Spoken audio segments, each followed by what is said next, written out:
And so let me share with you this truth. Please hear me. The truth is this: we don't have to be defined by our past. It's one of the great gifts of Christianity. We don't have to be defined by our past.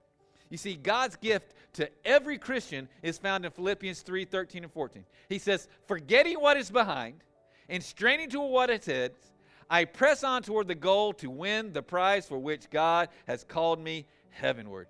He says that we can forget our past. And I know how you are. You're sitting there going, I can't forget nothing. Now remember, please remember, biblical forgetting means to remember no more.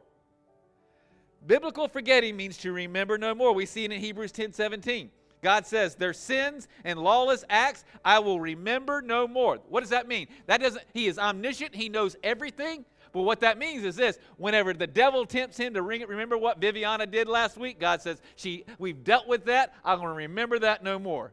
When he tempts him to remember what I've done not too long ago, God walks up to him and somebody says to him, hey, you remember what Randy did? And God says, you know what? I've forgiven that. I'm going to remember no more. I'm going to choose not to use it against them anymore. And what God is saying is that our mess-ups won't define our relationship to him.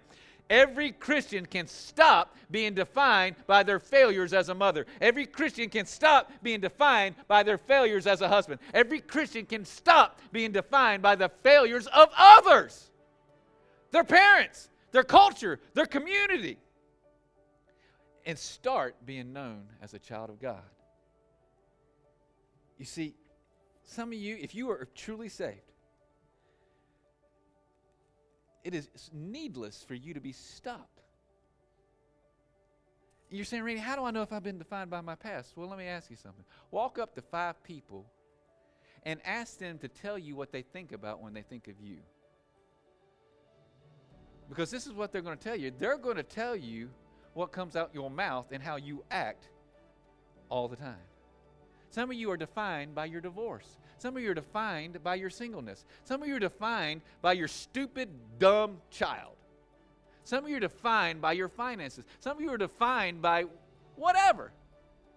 And here's the thing, is if there was a picture of you, you would be in chains, but if they look closely, they would notice that the chains were unlocked the day you got saved, and you're just sitting in chains because that's what you want. You are not that anymore, whatever that is. If somebody describes you as anything other than a child of God, you are being defined the wrong way.